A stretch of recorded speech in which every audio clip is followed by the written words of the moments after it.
Hola, buenas tardes, ¿cómo están?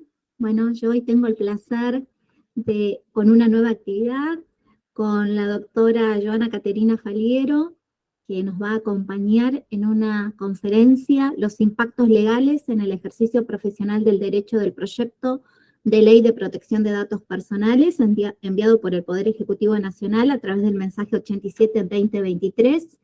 Nuevas obligaciones y responsabilidades y nueva litigiosidad.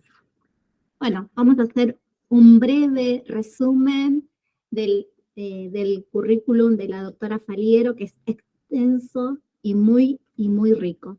Bueno, es doctora en Derecho con tesis doctoral distinguida en protección de datos personales de la Facultad de Derecho de la Universidad de Buenos Aires. Es especialista en Derecho Informático con programas de actualización en Derecho del Consumidor profundizado y es abogada en Derecho Empresarial y Privado de la Facultad de Derecho de la Universidad de Buenos Aires, consultora internacional, asesora y representante legal especializada para Argentina, Latam, Caribe y la Unión Europea y directora de Faliero, directora del programa de actualización de posgrado en Data Privacy, Data Governance, Data Compliance, Infosec, Ciberseguridad de la Facultad de Derecho de la Universidad de Buenos Aires, es directora del posgrado de Derecho Informático Avanzado, LegalTech, Inteligencia Artificial y Algoritmo de la Universidad de Derecho de la Universidad de Palermo, es profesora titular del régimen legal de datos de la especialización de criptografía y seguridad teleinformática y la maestría en ciberdefensa de la UNDEF.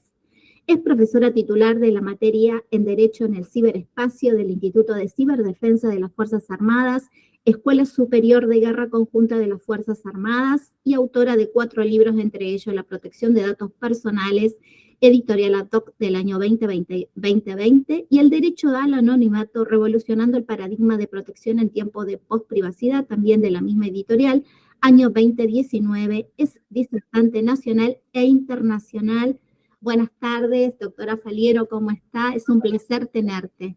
Buenos días, Sonia. Bueno, un placer enorme retomar luego de nuestra feria judicial las actividades con vos y con el Colegio Público de Abogados de la Capital Federal. Súper honrada de estar y compartir este espacio con ustedes y agradeciéndote desde ya por la convocatoria, a vos y a todo el equipo de actividades académicas del CPACF. Súper interesante el motivo que nos convoca en el día de la fecha, particularmente por, como vos bien adelantabas, en lo que respecta, ¿no?, al título de la charla del día de hoy, los impactos profesionales que va a tener sobre nosotros específicamente esta nueva regulación que en teoría se vendría en la temática de la protección de datos personales a reemplazar a una norma que ha tenido una vigencia bastante activa y por una gran cantidad de años, que es la ley 25326, nuestra ley de protección de datos personales, ley que podemos caracterizar como una ley histórica a nivel nacional en la materia. Fue nuestra primera ley en la temática específica de la protección de datos personales, emanada de ese mandato, ¿no?, fundamental del artículo 43, párrafo tercero de nuestra Constitución Nacional, por el cual se hizo el reconocimiento primero, ¿no?, a esa acción de habeas data, con el reconocimiento de los derechos clásicos en materia de protección de datos personales, que son los derechos que nosotros conocemos como de acceso, rectificación, confidencialidad y oposición, que son los que caracterizamos, ¿no?, como los típicos derechos ARCO. Y algo interesante de ver es cómo, bueno, se ha evolucionado en la protección de datos personales. Claramente esta ley histórica en la actualidad ya no satisface los mecanismos protectorios que tenemos y que demanda nuestro presente. Esto particularmente porque bien sabemos y hemos compartido también en otros encuentros anteriores con el colegio y también con vos y tu moderación con relación a esta cuestión, ¿no?, de los peligros derivados del procesamiento de datos y de las actividades riesgosas que implica hoy en día el tratamiento automatizado de datos personales, que tienen muchas más capacidades que las que se tenían en el pasado, desde ya en relación a la capacidad desde el punto de vista de la intrusividad, de las afecciones, ¿no? A la intimidad, a la privacidad y a la autodeterminación informativa de los titulares de los datos. Esto porque está claro que a medida que nosotros procesamos datos a más velocidad, en mayores cantidades y con mayores capacidades, claramente los riesgos van de la mano de eso. Y también por las categorías y las tipologías o subtipologías que podríamos caracterizar de datos que se procesan. Es decir, antes tal vez teníamos procesamientos mucho más lineales, menos riesgosos, con datos con menores capacidades intrusivas, discriminatorias, vejatorias, ¿no? Conculcatorias respecto de los titulares de los datos. Y hoy en día está claro que esas capacidades de procesamiento que están absolutamente agigantadas también se hacen y se aplican respecto de categorías de datos cada vez más sensibles. A mí me gusta hablar más bien que de datos sensibles, de datos críticos, para entender a la criticidad del dato como una entidad con la cual tenemos que trabajar con la cuestión relativa, ¿no?, al riesgo sobreviniente derivado del tratamiento de datos. Esto porque nosotros, en el caso, ¿no?, de nuestra labor como letrados, está claro que sin perjuicio de que la norma, ¿no?, clasifique como dato sensible a una determinada categoría de datos, lo cierto es que nosotros individualmente, dentro de lo que es nuestro procesamiento como letrados, ¿no?, podemos examinar que hay ciertas categorías de datos que nosotros procesamos, si bien no calificables como datos sensibles por la norma actual, sí para nosotros, dentro de nuestro desenvolvimiento profesional, revisten una categoría de dato crítico, ¿no? O sea, de dato que nosotros entendemos como riesgoso si se exfiltra, ¿no? El dato que es riesgoso para el titular del dato, un dato que para nosotros reviste de sensibilidad en el contexto de procesamiento, ¿no? Me gusta trabajar más bien con ese tipo de concepto, ¿no?, de criticidad desde la perspectiva de lo contextual, que es lo que tiene que ver con una tendencia nueva, o por lo menos más actualizada que las históricas que se tenían, ¿no?, que asociaban típicamente, ¿no?, la sensibilidad de los datos al componente discriminatorio del dato, sino pensar a la sensibilidad del dato en función del examen de la criticidad de los mismos de conformidad al contexto de procesamiento. Y eso implica estudiar los riesgos, hacer un análisis de riesgos. O sea, si el dato es riesgoso, si el dato tiene una capacidad dañosa para el titular del dato en el contexto de procesamiento, claramente no, ese dato tiene una sensibilidad desde un punto de vista contextual que puede coincidir o no con esa sensibilidad que jurídicamente y de forma característica la ley identificaba, ¿no?, con ciertas cualidades que eran naturalmente cualidades más bien históricamente discriminatorias, ¿no? El caso típico de el dato que tenía que ver con la etnicidad, con la orientación religiosa, filosófica, moral, afiliación partidaria, sindical, etcétera, que hoy en día puede tener trascendencia o no. Es decir, hoy en día tenemos muchísimas cuestiones que son sensibles y hasta mucho más críticas y peligrosas, aún en entidades, ¿no?, en datos que no aluden a ninguna de estas características, sino que tienen que más que ver con una derivación, por ejemplo, de datos de salud, la cuestión de los datos biométricos, la cuestión de los datos de geolocalización o georreferenciación, y después, obviamente, contextuadamente, con cualquier dato que en el contexto de su procesamiento pueda devenir riesgoso para el titular y para la autodeterminación informativa del titular del dato. Ahora bien, como ya planteamos de entrada, ¿no?, que esta ley histórica está claro que fue una ley, como les decía, histórica, de porte, muy revolucionaria para el momento en el cual nació, claramente no nos da las respuestas protectorias que nosotros necesitamos en la actualidad en función de estos nuevos derechos que debemos reconocer, estos nuevos contextos de procesamiento que tenemos y los nuevos peligros que enfrentamos en la diaria, en lo que es el ejercicio, ¿no?, en la defensa de la protección de datos personales, quienes somos abogados en la materia y nos dedicamos, ¿no?, día y noche a la defensa de la autodeterminación informativa de los titulares de los datos, a la confluencia, por ejemplo, de la protección de los derechos de los consumidores y usuarios como titulares de los datos, en su calidad de titulares de los datos, quienes somos abogados que nos dedicamos día y noche, ¿no?, a lo que es el cumplimiento normativo en materia de datos, en lo que es el gobierno de datos, en lo que es la protección de la privacidad y la seguridad de los datos, claramente vemos que en esta herramienta histórica no tenemos las herramientas necesarias para la protección de estas cuestiones nuevas que han aflorado y que necesitamos perfeccionar. Ahora bien, con esa premisa, que uno diría, bueno, es una muy positiva precuela para, como decir, darle la bienvenida a una posible y futura reforma, lo que está claro y que dicta sentido común es que esa futura reforma que se espera y que ansiosamente realmente se la requiere desde la perspectiva de lo jurídico, sea mucho más protectoria que lo que ya venimos teniendo. Y esto nos anticipa tal vez un desenlace muy letal en este texto definitivo que vos bien anunciabas, que fue el texto definitivo de este proyecto de reforma presentado por el Poder Ejecutivo de la Nación a través de este mensaje 87 de 2023, el 29 de junio del presente año, por el cual, bueno, finalmente se propone, ¿sí?, al Congreso el debate del texto final, ese texto tan esperado, ¿no?, del proyecto de reforma a nuestra histórica y querida Ley de Protección de Datos Personales. Obviamente, en una esperanza que, por lo menos desde mi perspectiva, en lo particular, en lo individual, ya hemos compartido con el CPACF y las actividades, ¿te acordás de Sonia del año pasado?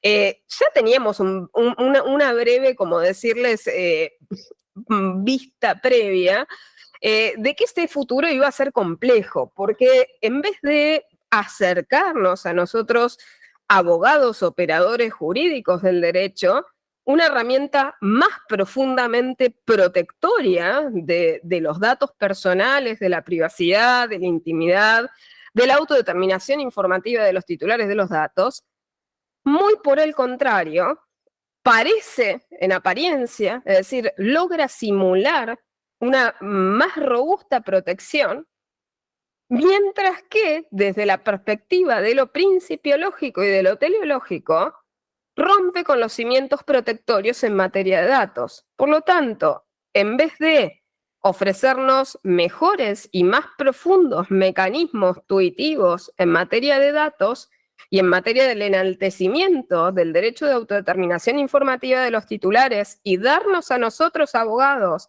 herramientas más profundas para la protección de los derechos de nuestros defendidos, muy por el contrario, nos quita absolutamente y de manera muy profunda y muy elemental la capacidad de defender un derecho tan humano, fundamental de nuestra era digital, que es el derecho de autodeterminación informativa. ¿Y esto por qué lo digo? Sin perjuicio, y ahora después vamos a pasar a examinar, ¿no?, punto a punto, ¿no?, la estructura de la norma y las novedades, ¿no? Lo más elemental es que desde los cimientos, desde, como decirles, la historia en materia de protección de datos personales, siempre ha sido el consentimiento para el tratamiento de datos personales la base elemental sobre la cual constitucionalmente se erige la posibilidad de tratamiento de los datos. Esto claramente desde nuestra perspectiva constitucional y desde nuestra perspectiva consumeril y desprendido así en todas las otras ramas del derecho, porque no es lejano tampoco, por ejemplo, el tema de los derechos de los pacientes. Vos como especialista en derecho laboral, ni hablar en relación, ¿no? Pensemos un supuesto hipotético futuro en el cual el empleador pudiera trabajar con los datos de los empleados sin el consentimiento de estos. Para nosotros son malas palabras, es decir, para quienes, como vos y yo, nos dedicamos a la defensa, ¿no?, de derechos, de disciplinas protectorias, como lo es el derecho de la protección de datos, el derecho de consumo, el derecho laboral. Está claro que para nosotros es un eje absolutamente elemental el consentimiento informado de ese débil jurídico sobre el cual tiene que estar realmente edificada toda la idea y norte protectorio de la norma. Increíblemente, este proyecto, a pesar de salir, a ver, pensemos, estamos en el año 2023, no podemos tener cimientos protectorios más débiles y más endebles que hace más de 20 años atrás, porque resulta desde la perspectiva de lo conceptual inadmisible. pero surge palmaria la cuestión de la construcción de una norma que podríamos decir se ha hecho antijurídicamente. Es decir, hay algo bastante interesante y doloroso, creo que en esta realidad que hemos notado, y con vos, Sonia, lo hemos charlado on the record y off the record, con esta cuestión que hay hacia el combate de nuestra profesión, ¿no? O sea, la cuestión relativa a la accesoriedad de la tarea de lo jurídico, a denostar profesionalmente, ¿no?, al ejercicio del derecho, al ejercicio de la abogacía, a que lo nuestro es accesorio, es suprimible, puede ser reemplazable de oído, es decir, cualquiera puede, como decirle, ser letrado osmóticamente por simplemente no utilizar vocablos parecidos o similares de nuestro lenguaje natural, y eso se nota a todas luces en un proyecto que parece no tener la mano de un jurista. Y justamente un proyecto de ley en el cual se edifica la protección de un derecho fundamental, humano para nuestros días, lo que es una verdadera locura y una grandísima, grandísima irresponsabilidad, porque nosotros sabemos que en el plano de los derechos humanos es muy difícil conseguir derechos, nosotras lo sabemos por las disciplinas protectorias en las que estamos, los derechos de la protección de los trabajadores, de los consumidores, de los titulares de los datos, de los pacientes, son derechos a tracción de sangre. Es decir, han habido sufrimientos a escalas masivas para alcanzar finalmente el reconocimiento de un derecho, ¿no?, de estas características.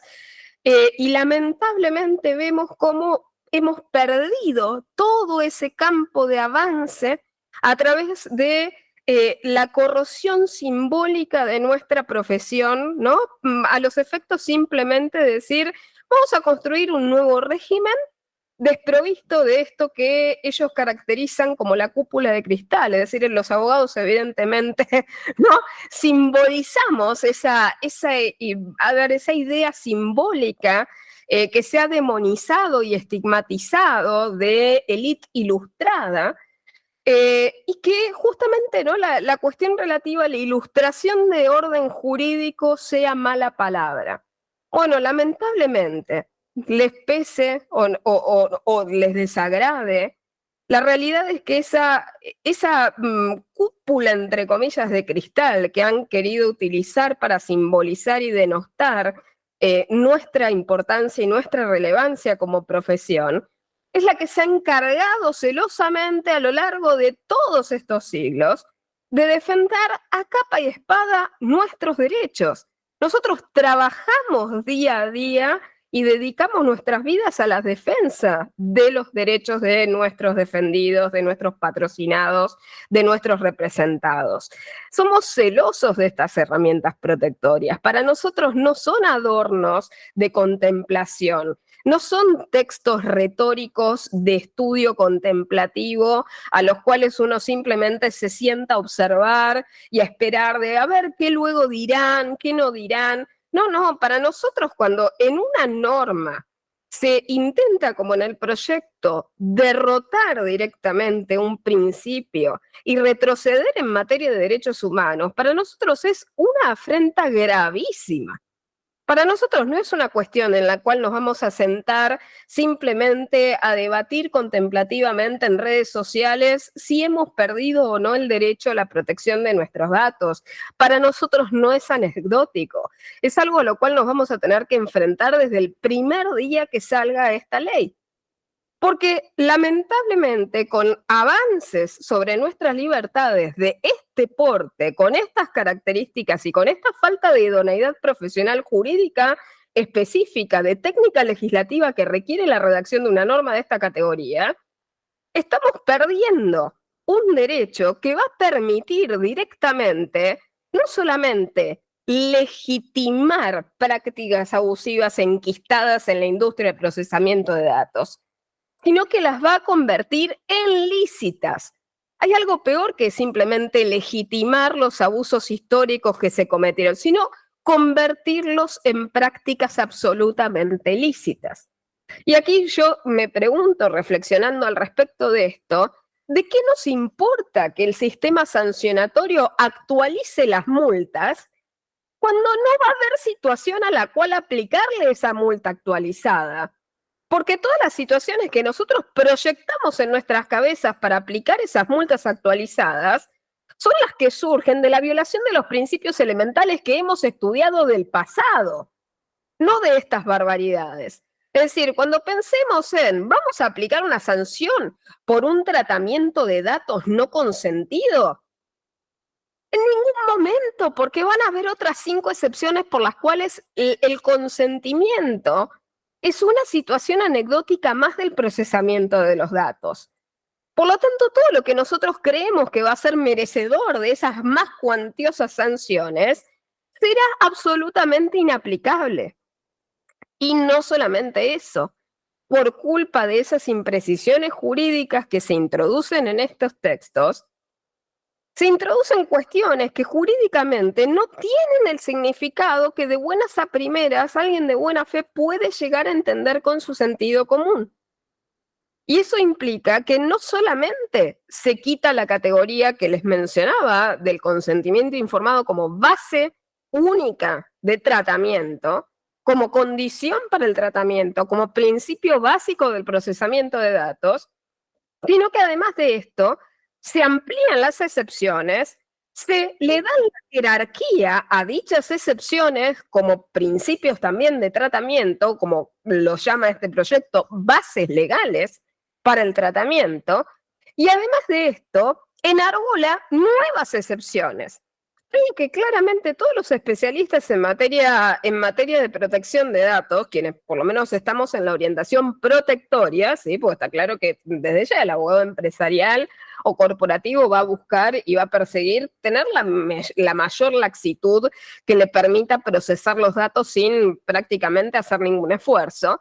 Quienes nos encargamos del ámbito protectorio y por ejemplo, en el caso de organizaciones de defensa de derechos civiles, apuntaron claramente en el proceso este de debate, en la pantomima y simulación de proceso de debate abierto, participativo, que hubo el año pasado, en el cual evidentemente deben tener un concepto diferente al que tiene uno en materia de federalismo, porque realmente creo que nosotros somos prueba de ello. O sea, nosotros, Colegio Público de Abogados de la Capital Federal, sabemos que somos de la Capital Federal y reconocemos y sabemos que existen colegios de abogados de todas las diferentes jurisdicciones que tiene nuestro país. Y la pregunta de ese proceso participativo en lo que respecta a lo federal es ¿de qué participación federal hablan cuando no la hubo? Apenas han habido un par de transmisiones, como comentamos en la charla del año pasado, un par de transmisiones a través de YouTube. Eso no es ejercicio real, federal, de todas las voces de todo el país. Por otra parte, tampoco ha sido un proceso transversal. Y lo sabemos quienes también trabajamos en estas cuestiones. ¿Cuál ha sido la participación a nivel sindical, a nivel gremial? ¿Cuál ha sido la participación de los trabajadores de diversos sectores? ¿Cuál ha sido mismo la participación de nuestro colegio de abogados? ¿Cuál ha sido la voz que se le ha dado, ¿no? La importancia que se le ha dado a su voz en un debate con estas características? Y eso es tan solo mostrar como decirles, una punta, ¿no? del iceberg, de esa simulación de ese proceso. Ahora, una vez concluido, ¿no? este proceso y extraídas justamente las quejas en relación a que de manera cuasi uniforme, todos como bien señalaba, ¿no? Los que protegemos estos derechos, señalábamos que había que reducir las excepciones que ya tenía nuestra histórica ley de protección de datos personales, porque claramente veíamos que la interpretación amplia o laxa de las excepciones en materia de procesamiento de datos personales y de esos principios dio lugar justamente a que se enquisten determinados tipos de prácticas abusivas que prácticamente la industria repite de manera ritual porque nunca ha habido en el mercado, en la situación del procesamiento de datos personales, ningún incentivo para corregir esas malas prácticas, ¿no? Entonces, claramente el reclamo que se tenía a nivel popular sobre esta temática era: necesitamos mejores y más profundos lineamientos protectorios.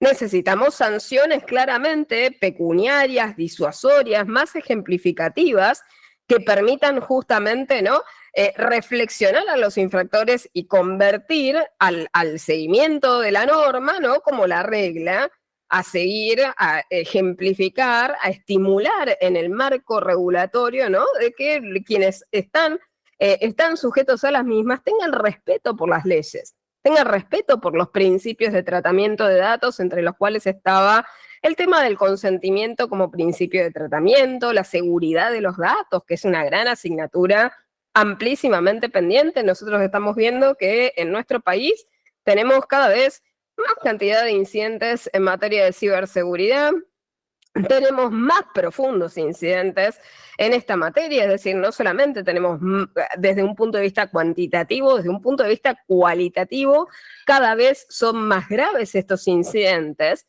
y las respuestas cada vez son más irresponsables, más livianas, y prácticamente nadie vela sobre la integridad, ¿no?, la confidencialidad, la disponibilidad de nuestros datos. Sin ir más lejos, en el día de hoy sale, ¿no?, la reglamentación de esta idea, ¿no?, de sistema de historia clínica electrónica única a nivel nacional. ¿Con qué responsabilidad estamos regulando estas cuestiones cuando no tenemos capacidades en la temática, cuando no tenemos realmente un modelo maduro, cuando dibujamos estadísticas que son inverosímiles, cuando retratamos números de ciberincidentes que son ficcionales? Porque no puede existir que en el año 2022 tuvimos un mes, como me gusta decirle, el mes ciberseguro. En el territorio nacional de la República Argentina, durante 30 días, evidentemente no computaron ningún ciberincidente en ninguna parte de todo el país. Eso es una verdadera locura, es decir, tenemos una distorsión sobre la realidad muy compleja. Hace poco salió la guía sobre la notificación de incidentes para el sector público, y solamente por comparar desde un punto de vista, ni me pongo a examinar lo cualitativo, porque en lo cualitativo comete errores hasta conceptuales atroces, en los cuales confunde, ¿no?, con la palabra ciberincidente cualquier cosa, es decir, no, parece que la norma no sabe qué es un ciberincidente, un ciberdelito, ¿no? Y mezcla absolutamente todo, ¿no? Pero dejemos de lado, ¿no?, lo cualitativo, sin examinar esta cuestión, y solamente pensar en lo cuantitativo, es decir, textos similares, útiles, ejemplares de otros países con un formato bien armado, al menos tienen, como decirles, el doble de extensión.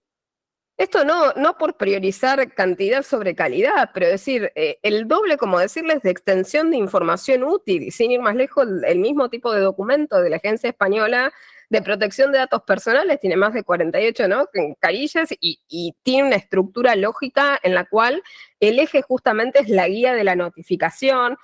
No discurre sobre cuestiones conceptuales, como decirles, para llenar carillas, ¿no?, con conceptos que son vagos, son confusos, que no aportan nada en la temática.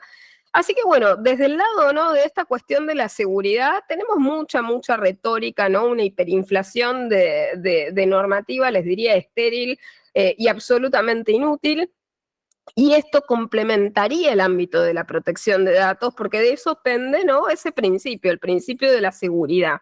Así que íbamos por, bueno, el principio del consentimiento, el principio, ¿no?, de la información, de enriquecer la información para los titulares de los datos, la seguridad, toda la cuestión relativa al principio de calidad, que hoy en día se desglosa, ¿no?, sobre el tema de la minimización, de la no excesividad, ¿no?, del principio de caducidad, y otras cuestiones, ¿no?, la actualización, mantener las bases de datos depuradas, dar obviamente lugar a los titulares de los datos para que ejerciten sus derechos en relación a los responsables de tratamiento, entre otras cuestiones.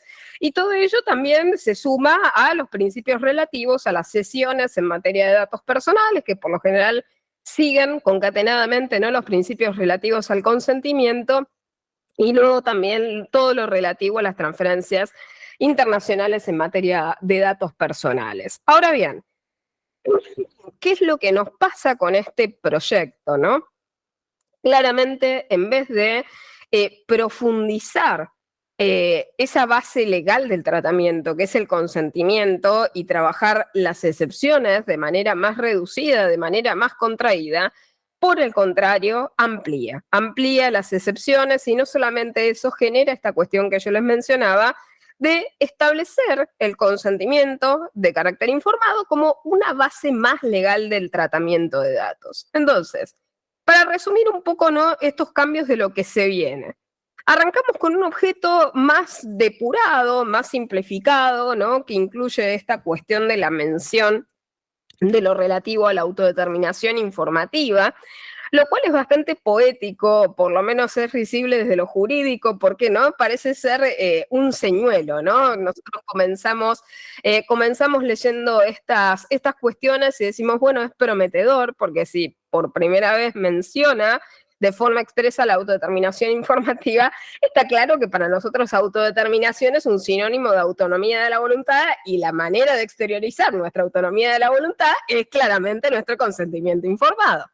Pero vaya que nos traiciona, ¿no? Muy, muy brevemente, de forma posterior. Las definiciones también intenta, como decirles, imitar un poco, ¿no?, el tufillo del RGPD, para aclarar por las dudas que alguno no sepa, es el Reglamento General de Protección de Datos Personales de la Unión Europea, que está vigente en la Unión Europea desde el 25 de mayo de 2018.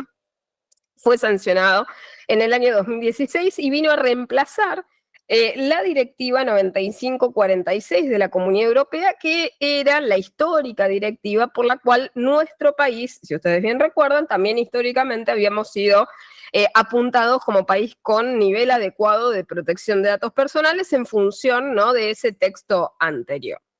Lo que es muy importante para entender esta cuestión, ¿no?, de por qué es necesario tener una ley actualizada, por qué es necesario que nuestro país sea RGPD compliant o cumplidor, ¿no?, desde la perspectiva normativa de lo que es el Reglamento General de Protección de Datos Personales, sin perjuicio que a partir de la entrada en vigor del RGPD, se estableció, ¿no?, la vigencia, como decirles, ultraactiva de las decisiones de adecuación anteriores, sometidas a revisión anual por parte, ¿no?, de la Unión Europea. Ahora, sin perjuicio de eso, está claro que la tendencia internacional es enfilarse, ¿no?, en los principios más modernos en materia de protección de datos personales. Y de hecho, en esto podemos tal vez apreciar una situación que accidentalmente, obviamente, por estos dislates en los fracasados intentos de reforma de la Ley de Protección de Datos Personales, porque el anterior, que había sido el proyecto de 2018, que tomó de 2016, ¿no?, de fines de 2016 a su presentación en septiembre de 2018 por la administración anterior de la AIP, la dirección anterior de la IP, claramente, bueno, ese fracaso nos costó unos cuantos años, y es un fracaso que característicamente se debió, por lo menos yo lo resumo en ese sentido, de que se debía a que en dicho proyecto se establecía, ¿no?, un régimen en el cual el consentimiento del titular podía exteriorizarse de manera expresa y de forma tácita. Claramente el consentimiento tácito, no voy a ahondar en ello por un tema de razones de brevedad para no ocuparles charla con ese contenido, pero está claro que desde lo jurídico la expresión tácita de la voluntad nos causa problemas, obviamente, en disciplinas de carácter protectorio, donde hay una relación de carácter asimétrico. Es decir, jamás la presunción contextuada de la voluntad del sujeto débil por el parte del sujeto fuerte es algo que se admita, ¿no? Y en estas disciplinas tampoco el silencio se lo admite como una presunción de aceptación. Es decir, acá en disciplinas de estas características, lo único que vale es la expresión de carácter fehaciente, una expresión de carácter inequívoco por parte del propio titular, que no sea sesgada, que no emane de la parte fuerte, que no pueda ser manipulada y que no implique, ¿no?, la expresión por la negativa, es decir, tomar el silencio como aceptación o como principio de ejecución o como principio de aceptación, que claramente ha sido siempre conflictivo, ¿no?, desde lo jurídico para nuestras disciplinas. Ahora bien, uno espera que si el proyecto anterior fracasó con motivo de ese error, el proyecto nuevo no recicle ese error con otro nombre.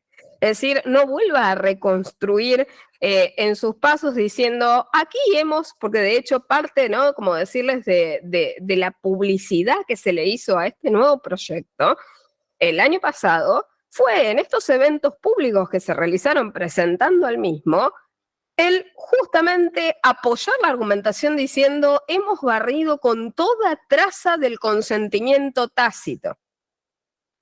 Y a mí como especialista me encantaría consultar, bueno, si han barrido con ellos, se les saltó un pedacito un poco grosero, porque quitar el consentimiento del todo es todo lo opuesto a barrer con el consentimiento tácito, porque aún así, desde una perspectiva técnica jurídica, consentimiento expreso o tácito sigue siendo consentimiento. Ahora, cuando el consentimiento deja de existir, no hay consentimiento, hay ausencia de consentimiento y otro elemento que lo suple. Entonces, lo que están haciendo ahora es algo mucho peor que lo que hacían los anteriores. Es decir, para quejarse de hemos barrido con toda traza de consentimiento tácito, sí, no solamente han barrido con el consentimiento tácito, han barrido con el consentimiento como principio. Y esto no es una fantasía. Es decir, pasemos entonces, artículo 2, definiciones ensanchadas, como les decía, imitando la estructura de la RGPD. El artículo 3 sobre el ámbito de aplicación material, que en este sentido tengamos en cuenta que, obviamente, y esto vale simplemente aclararlo de manera sobreabundante, que todos los despachos profesionales tienen que cumplir con la protección de los datos personales que se procesan, con la registración, obviamente, de las bases, en su caso, si son responsables de tratamiento. Y luego de esto tenemos el ámbito de aplicación territorial en el artículo 4, donde se toma también esta cuestión del RGPD, por eso les digo, es bastante camuflado, ¿no? Con relación al RGPD en ciertas cuestiones, y en ese artículo 4 tenemos esta cuestión, ¿no? De la aplicación extraterritorial de nuestra normativa. Y luego, de manera, les diría, cuasi sobreabundante, porque se da por hecho, o sea, faltaría que la norma tuviera que aclararlo, en el artículo 5 se suma el principio de neutralidad tecnológica. Está claro que se entiende o se esperaría que toda norma en materia de regulación de cuestiones tecnológicas siga este principio, no solamente lo enuncie, ¿no? Y en el capítulo 2, donde realiza tratamiento de datos personales, en vez de titularlo principios de tratamiento de datos personales, es decir, de vuelta, la perfección metodológica brilla por su ausencia. El artículo 6 nos habla del principio de licitud, lealtad, transparencia, de esto consonante con RGPD. Artículo 7, principio de finalidad. Artículo 8, principio de minimización de datos. Artículo 9, principio de exactitud. Artículo 10, y acá tenemos un artículo gracioso, porque a mi entender, y esto creo que tal vez por suerte, tanto para vos, Sonia, como para mí, la cuestión relativa al principio de preeminencia, porque evidentemente quisieron copiar algo que tenemos en nuestra ley 24240, que vale decir que este año cumple su 30 aniversario, otra grandísima y hermosa ley protectoria que tenemos, que es nuestra ley de defensa del consumidor.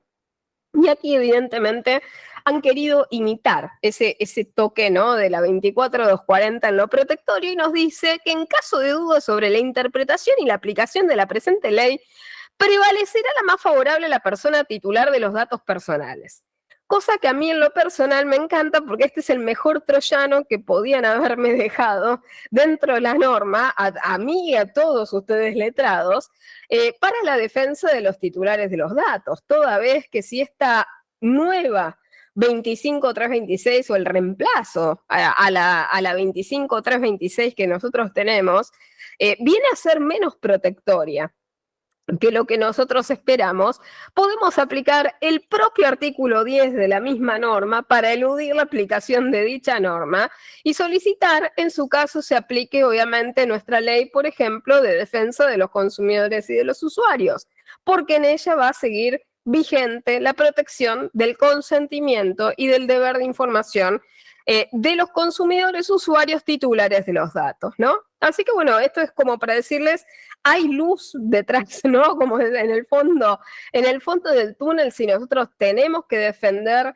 los derechos de nuestros representados en contextos de aplicación de una norma que claramente los desprotege más profundamente, el debate va a ser más bien dogmático, pero claramente vamos a poder tal vez sacar recursos, como decirles, interpretativos a través de la integración con el indubio pro consumidor, el indubio pro titular del dato como consumidor, ¿no? Para la preeminencia y hacer valer el consentimiento informado de esos titulares de los datos.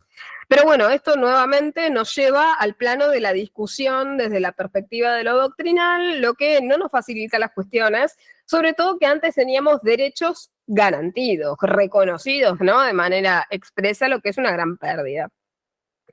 El artículo 11 nos habla del plazo de conservación, de vuelta con una inespecificidad jurídica que no ayuda a nadie, porque la gran duda de cualquiera, y esto permanentemente es una pregunta, ¿no? de forma recurrente de cualquier cursante, de cualquier estudiante en la temática, plazo de conservación de los datos. Y dice, los datos personales no deben ser mantenidos más allá del tiempo estrictamente necesario para bla, bla, bla, bla. De vuelta, inespecífico en lo jurídico totalmente, y esto es algo que se reitera en todo el texto del proyecto, ¿no? Esta cuestión del razonablemente, de cuestiones de discrecionalidad que en definitiva conllevan a lo que bien conocemos como inseguridad jurídica. Es decir, cuando tenemos estas cuestiones que después terminan siendo subjetivamente determinables y que justamente dependen del arbitrio de la parte más fuerte, terminan dando esos resultados nefastos, ¿no? Luego nos muestra en el artículo 12 la inclusión del principio de responsabilidad proactiva y demostrada. Esto es positivo, obviamente, es un principio muy positivo, pero más positivo hubiera sido que de vuelta, con precisión, jurídicamente, se defina con certeza qué es responsabilidad proactiva y demostrada. Porque de vuelta, si nosotros agregamos principios, tenemos que agregar también certezas sobre el contenido de esos principios. Es decir, porque está muy bueno el saber de que hay responsabilidad proactiva y demostrada, pero la pregunta es, ¿qué es? Y de vuelta nos dice, deben adoptar las medidas técnicas, organizativas o de cualquier otra índole que sean. Y acá de vuelta pregunta, ¿qué significa esto? Útiles, oportunas y efectivas. Es decir, el mundo de la inespecificidad, ¿no? Utilidad, oportunidad, proporcionalidad, razonablemente, ¿no? Estos vocablos que sirven para decir todo sin decir nada, ¿no? Y ahí pasamos al nefasto artículo 13 sobre las bases legales para el tratamiento de datos, ¿no? Y dice, la persona titular de los datos, ¿no? Perdonen, ahí, aguarden un segundito que se me corrió. Dice, el tratamiento de datos personales solo puede realizarse si se cumple al menos una de las siguientes bases legales. Esto implica, obviamente, una sola, es válida y basta para realizar el procesamiento de datos.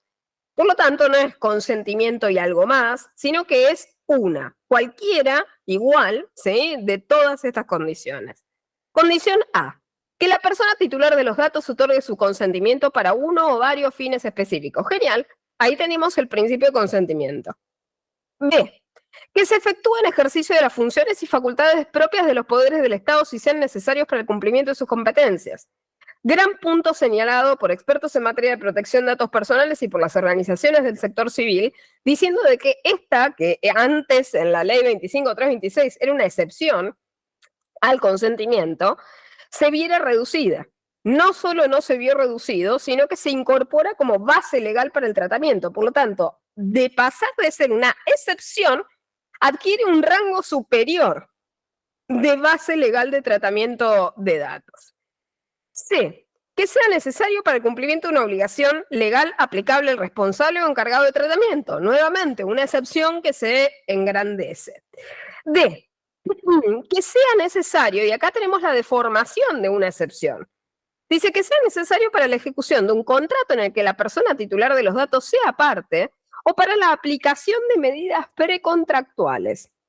Gravísimo, gravísimo error que obviamente pasa de largo porque de vuelta, Es mala palabra ser abogado, es mala palabra ser jurista o especialista del derecho, y por lo tanto no hemos tenido cabida ni se nos ha oído a la hora de criticar esta narrativa. ¿Qué conocemos nosotros sobre las cuestiones precontractuales? Conocemos el concepto de tratativas precontractuales o tratativas preliminares, ¿sí? Que es una etapa previa de orden bilateral, porque una tratativa preliminar o precontractual implica que hay dos partes involucradas, en una etapa que es la precontractual, anterior a la ejecución del contrato. Ahora bien, les pregunto a todos los aquí presentes, para que nos respondamos en nuestra cabeza, ¿qué es entonces jurídicamente una medida precontractual? Porque a diferencia de una tratativa, las medidas son unilaterales. Yo tomo una medida, voy a sacar a alguien de la sala. Tomo una medida, voy a tomar la asistencia o no la tomo. Ahora bien, ¿alguien interviene en una adopción de una medida? No, porque se adopta de manera unilateral. ¿Y quién adopta esa medida precontractual? Unilateralmente, entre comillas, el proveedor / responsable de tratamiento. Por lo tanto, para las medidas precontractuales no necesitamos la intervención, mucho menos el consentimiento y mucho menos el conocimiento por parte del titular del dato, en el caso consumidor / usuario. Entonces, a diferencia de lo que ocurría con la 25326, en el cual la excepción era para el cumplimiento, o sea, se prescindía del consentimiento como excepción para el cumplimiento del objeto principal del contrato, porque obviamente se entiende que el consentimiento no era un principio que era un obstáculo burocrático, era un principio que servía justamente para el titular del dato. Por lo tanto, en aquellos actos que eran reiteratorios para el cumplimiento del objeto principal de la contratación, no se requería la reiteración infinita del consentimiento informado, específico, libre y expreso, ¿no?, de ese titular para ese mismo objeto. Pero en ninguna parte, la 25326 hablaba de medidas precontractuales. Y ahora no se entiende, siendo este un proyecto de la autoridad de aplicación, ¿dónde está la cuestión de protección de la autoridad de aplicación que, lejos de reducir las excepciones al consentimiento, amplía y genera situaciones abusivas jurídicas novedosas e inéditas de nuestro sistema? Porque si quiere que busquen todo el Código Civil y Comercial de nuestra nación argentina, ¿dónde está definido medida precontractual? Es decir, que deje de inventar, porque si no solamente denota a nuestra profesión como abogados, tampoco que se la adueñe y que genere derecho. Porque acá ya estamos en un plano, ¿no?, de inseguridad jurídica absoluto. No solamente nos niegan la importancia de la intervención de nuestra profesión y la idoneidad profesional específica que se requiere para la construcción de este tipo de cuerpos normativos, sino que encima se arroga soberbiamente la facultad de generar derecho y de crear conceptos jurídicos inespecíficos que lo único que van a hacer es perjudicar a los más débiles, que son receptores de esta norma protectoria, que lejos de protegerlos va a directamente, sí, desnudarlos frente a los abusos de la industria. Y aquí tenemos la peor introducción. Luego de la ejecución del contrato tenemos otra base. ¿Y qué dice? Que resulte necesario, tiene que ver con la salud y ya se encontraba antes, que resulte necesario para salvaguardar la vida de la persona titular de los datos de terceros, siempre que sobre dichos intereses no prevalezcan los intereses o derechos de la persona titular de los datos y ésta se encontraba imposibilitada de otorgar el consentimiento por sí o por sus representantes, es el caso típico de omitir el consentimiento del titular del dato frente a situaciones extremas de peligro de la vida y en materia de salud. Pero como decirles, la peor situación de desprotección, aún mucho más profundamente lesiva que el consentimiento tácito, el inciso F. Y acá me detengo a decirles, cuando yo les comentaba que nosotros tenemos esa necesidad de alinearnos a los principios protectorios más últimos en la materia, teníamos esa oportunidad única, que esa fue la historia sin terminar que les estaba comentando, tenemos la oportunidad única, histórica, de hacerlo pudiendo haber aprendido las lecciones de la aplicación de ese RGPD. Porque el RGPD está vigente, como les decía, desde el 25 de mayo de 2018. Por lo tanto, para nuestra fecha, ¿sí? Estamos en el año 2023, ya es una norma, entre comillas, con una relativa madurez, con una experiencia de aplicación, sobre la cual se puede aprender sobre sus defectos. Por lo tanto, a estas alturas, cuando nos adecuemos tal vez a cualquiera de estas normas, llamémosle RGPD porque es la de esta ocasión, la realidad es que podemos hacerlo habiendo aprendido de los errores que ya cometieron otros y no importar de manera necia institutos que ya han demostrado ser abusivos en otros contextos y que lo único que estaríamos haciendo es replicar errores que podrían ser corregibles. Tenemos realmente la capacidad de adecuarnos al cambio, pero aprendiendo de las lecciones de la aplicación de este texto.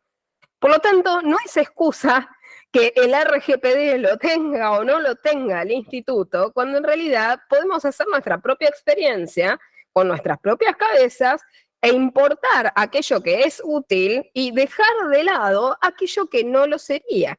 Y entonces traer a nuestro país y sacar una norma que sea ejemplar a nivel internacional, aún hasta más protectoria que el RGPD, porque el RGPD es un ejemplo, pero no es el techo máximo de la protección de datos personales a la cual se puede aspirar o ambicionar en la materia, ni es la norma más evolucionada del planeta.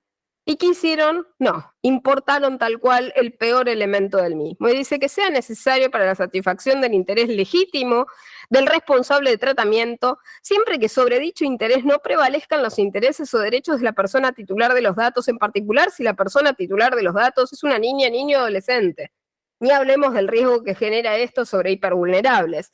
Y dice, para fundamentar la existencia de un interés legítimo que justifique la necesidad del tratamiento de datos personales, el responsable de tratamiento debe realizar un análisis detallado, previo y documentado que incluya el contexto y las circunstancias en las que se llevará a cabo el tratamiento y el nivel de riesgo que implica.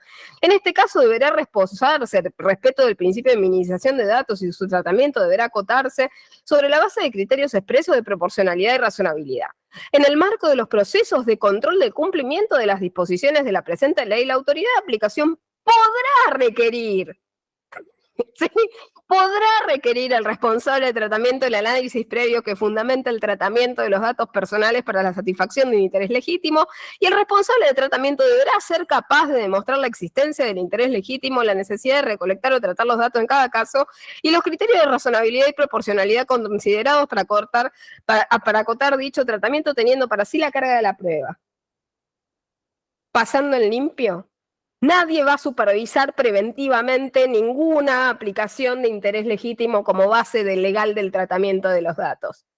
Esto significa que si, por suerte, la autoridad de aplicación en algún caso se fija sobre algún responsable de tratamiento y le pide la rendición de cuentas que tiene que hacer sobre el ejercicio de ese tratamiento basado en el interés legítimo, en ese momento va a ser, ¿sí?, el responsable de tratamiento el que saque ese documento que justifique su propia necedad.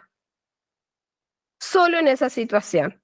Es decir, la gran pregunta que se hace uno es, ¿nos están tomando el pelo? Es decir, todos los titulares de los datos a los cuales nos van a someter al tratamiento basado en el interés legítimo del responsable de tratamiento, ¿vamos a tener que vivir como sabuesos persiguiendo de manera absolutamente desconcertada quién está trabajando a nuestras espaldas con nuestros datos? Para pedirle e instar, por favor, la intervención de la autoridad de aplicación pidiéndoles a estos responsables de tratamiento la intervención en estas situaciones. Muy, muy complejo, muy complejo. Y esto implica un retroceso en materia de derechos humanos. Esto es inconstitucional. ¿Cómo va a estar el más débil de la cadena, ¿sí?, el titular del dato, persiguiendo a ver quién puede estar procesando tal vez sus datos?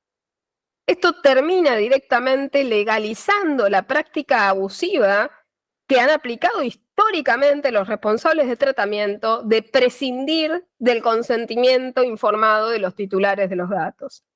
Ahora, no solamente van a poder seguir haciendo esa práctica abusiva, sino que va a ser una práctica legal. Van a ampararse en el inciso F, con un documentito van a justificar sus propias acciones, diciendo que según ellos no hacen nada malo, y ese documento no va a ser de presentación, como decirles, obligatoria, preventiva, antes de llevar adelante ese tratamiento a la autoridad de aplicación a modo de auditoría previa. No, no. Solamente cuando la autoridad de aplicación se acerque a ellos y en el marco de estos procesos, como lo dice, de control de cumplimiento. Ustedes saben la cantidad de procesamientos de datos que se llevan adelante por día. Sabemos que la autoridad de aplicación, si se encuentra abocada a controlar todos y prácticamente no de manera molecular cada uno, si todos y cada uno de estos tratamientos, va a verse absolutamente superada en sus capacidades. Absolutamente superada en sus capacidades, porque además de vigilar lo que no sabe ni siquiera que se están haciendo, tiene que hacer todo el resto de las cosas que tiene que seguir haciendo. Entonces, claramente esto es jugar al gallito ciego. Y estamos directamente regalándole a la industria la capacidad de adquirir directamente el derecho a seguir haciendo las cosas mal. Esto prácticamente nos demuestra y nos deja el sabor agriamargo de una historia anunciada que yo la venía advirtiendo hace rato y se acuerdan que la veníamos comentando y charlando en encuentros anteriores, que era la cuestión de la reiteración de una práctica abusiva no termina legitimando esa práctica, es decir, no la convierte en un derecho adquirido. Pero lamentablemente en esta historia el final fue distinto. La industria repitiendo esa práctica abusiva directamente logró que la autoridad de aplicación, quien parece claramente estar muy cómoda con quienes regula, porque está claro que, sin perjuicio, ¿no?, de que uno diría, bueno, debería defender el conflicto de interés. Evidentemente a la autoridad de aplicación no le molesta exponer con la industria, disertar con la industria, evidentemente está más cercana a la industria, ¿no?, que a los titulares de los datos, y tienen menos disconfort, ¿no?, en relación a sus intereses. Está claro que en este caso terminó redactando el artículo perfecto para la industria y está clarísimo por qué hoy en día se escuchan los aplausos de la industria. Nadie más que la industria hoy en día está de manera vehemente a través de redes sociales, a través de encuentros, a través de aparentes encuentros pseudoacadémicos, de publicidad indirecta, fomentando la aprobación de este proyecto, ¿no?, y esperando impaciente por la aprobación del mismo. Porque claramente, después de esto, ¿qué nos queda? ¿Qué queda para la protección de datos? Realmente poco y nada. El artículo 14 nos termina hablando del consentimiento y nos dice claramente, en el caso en que la base legal para el tratamiento de datos sea el consentimiento, está claro que el consentimiento es una de 1000 oportunidades. Y claramente ahí sí dice, se requiere que este sea expreso, previo, libre, específico, informado, inequívoco. Me encanta que sea tan completa la descripción del consentimiento, si tan solo fuera regla. Cuando el consentimiento no significa nada, claramente lo describen de la manera más completa que se puede, ¿no? Porque claramente no va a tener aplicabilidad el artículo 14. Es decir, ¿cuándo va a ser base legal el consentimiento si hay una cantidad inmensa, ¿no?, de 6 incisos, entre los cuales el consentimiento es solamente uno más, ¿no? Así que bueno, está claro que vamos a tener una tarea muy dura nosotros como abogados, ¿no?, en la defensa de los derechos de los titulares de los datos, sobre todo porque uno esperaba, ¿no?, que en relación a estas cuestiones, por ejemplo, ¿no?, en tratamiento, otras cosas para seguir profundizando, ¿no?, el tema de deber de información, la información no se profundiza como debería, ¿no? O sea, pero está claro, si no tenemos consentimiento, ¿para qué vamos a hablar profundamente de información o de manera sólida? En las categorías de tratamiento de datos sensibles también aquí tenemos un troyano horrible que poco están trabajando, o por lo menos poco se escucha la crítica al respecto, porque dice, en materia de tratamiento, ¿no?, de datos sensibles, se los prohíbe, excepto si, y hay una lista groserísimamente amplia de excepciones al tratamiento de datos sensibles, con lo cual, claramente, se permite ampliamente el procesamiento de datos sensibles. Y esto va de la mano con claramente la hipervigilancia y la idea de control estatal de manera cada vez más agigantada, porque si vamos a procesar categorías de datos sensibles de forma grosera, claramente necesitamos que la ley nos habilite para ello, ¿no? Y disimular esta cuestión de que podría ser sensible el tema. Y luego también tenemos el otro problemita. Lo último dice que se prohíbe el tratamiento de datos sensibles que conlleve perjuicio o discriminación hacia la persona titular de los datos personales. Entonces me pregunto yo, si cuando no conlleva perjuicio, ¿para quién? O según quién, o discriminación, se va a permitir entonces, ¿no? O sea, ¿y quién determina qué es perjuicio y quién determina quién, cuándo y cómo te sentís o no discriminado por una entidad, ¿no? Y lo increíble es que en relación a esto también la definición de datos sensibles se saltea algunas categorías, ¿no? Algunas categorías que si pensamos, ¿no?, en estas definiciones pseudo-enunciativas, de categorías que están presentes entre nosotros, bueno, se mencionaron los datos biométricos, los datos genéticos, y la otra pregunta que uno se hace es, ¿se olvidaron casualmente de los datos de geolocalización o los datos de georreferenciación, ¿no? Como si fueran categorías de datos no riesgosas o que no conocemos. Y por otra parte, bueno, obviamente esto ya lo hemos comentado, este año he sacado un par de artículos sobre el tema, y resulta muy indignante ver cómo no ha merecido un artículo el tratamiento de los datos de los trabajadores. Increíblemente hemos perdido, y obviamente por irresponsabilidad de la autoridad de aplicación, que evidentemente no quiere meterse en zonas turbulentas, ¿no? Y en lugares en los cuales tiene que ejercer su rol protectorio de manera innegable, omite cuestiones muy, muy serias.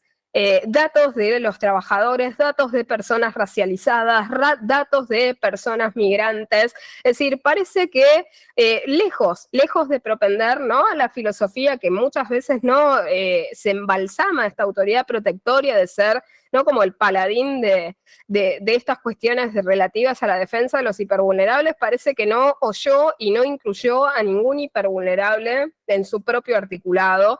Y en los datos relativos a los mismos, ¿no? Lo que es muy, muy triste porque da cuenta de estas escenografías en las cuales se da la apariencia de proteger sujetos con fines, obviamente, que uno podría decir de orden, podríamos señalar como político o de popularidad, y que luego, ¿no?, cuando hay que proteger en serio, esos sectores siguen sin representación, siguen sin voz, y siguen sin justicia, porque claramente al no tener voz y al no estar reconocidos sus derechos y al no estar reconocidos sus datos y los lineamientos protectorios específicos que se deberían establecer frente a ellos, brillan por su ausencia, brillan por la falta de representatividad que tienen.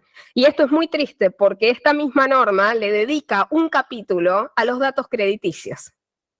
Increíblemente el crédito, las finanzas, ¿no?, la reputación comercial, bancaria y demás, del orden financiero y del sector también no financiero que se relaciona con el mismo, claramente tiene más voz y voto, ¿no?, en esta norma y en este presente.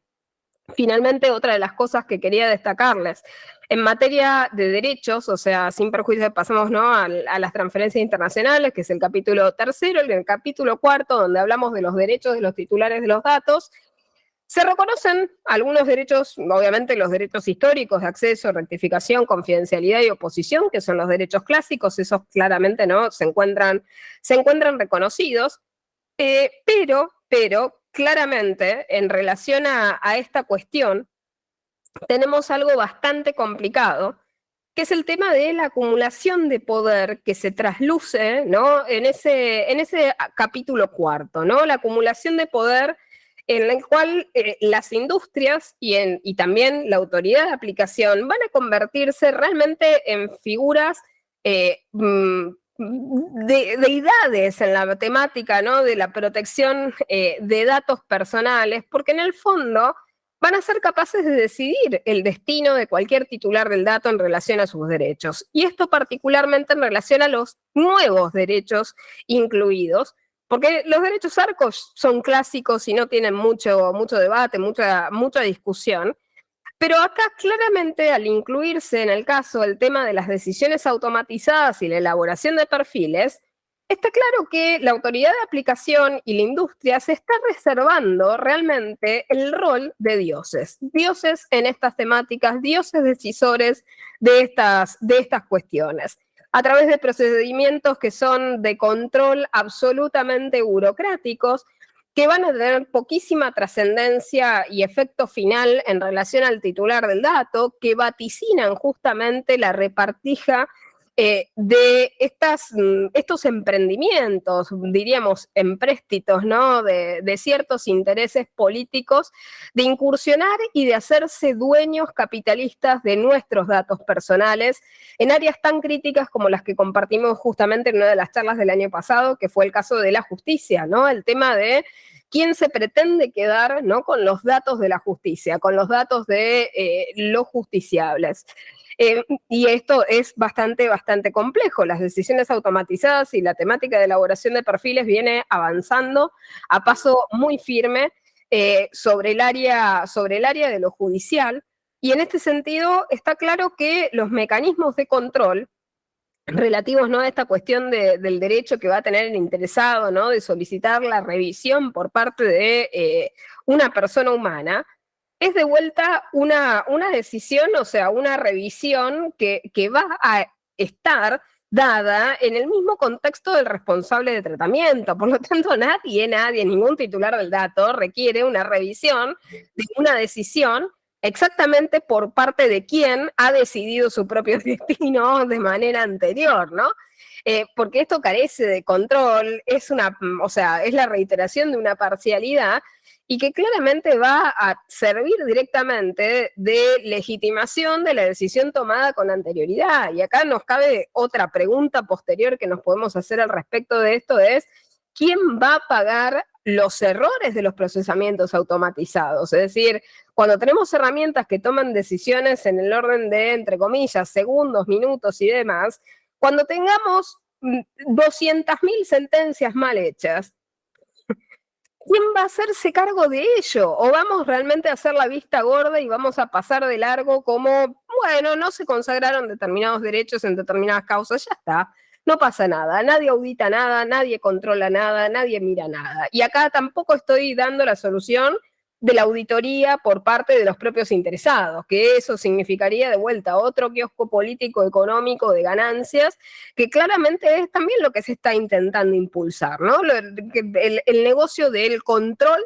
y el negocio, ¿no? de la aplicación de estas técnicas. Y bueno, también se reconoce el derecho a la portabilidad de los datos personales, el derecho a la limitación de tratamiento, esto parecido al RGPD, las limitaciones en el ejercicio de los derechos y las excepciones al mismo, ¿no? Y el gran ausente al baile, el derecho al olvido. Increíblemente, habiendo tenido, y recuerdan que también hemos compartido aquí en el colegio, ¿no? con una charla sobre la temática esta, y sobre el decisorio de nuestra Corte Suprema de Justicia y sobre el amicus curiae que ha convocado hace años en relación al decisorio de Negri, increíblemente teniendo una opinión sentada y firme, ¿no? de nuestra Corte Suprema de Justicia, pudiendo orientarse perfectamente para establecer este instituto, a pesar de la persistencia en señalarles que no han regulado el derecho al olvido y que el derecho al olvido debe ser regulado porque es un derecho moderno en esta temática. Increíblemente pasamos por la publicación de este proyecto, y esto simplemente para que ustedes vean la cantidad de oportunidades que tuvieron para corregir todos los errores estos que señalo. Publicaron en agosto la primera versión, septiembre, octubre, noviembre de 2022, febrero de 2023 y finalmente el 29 de junio con este mensaje.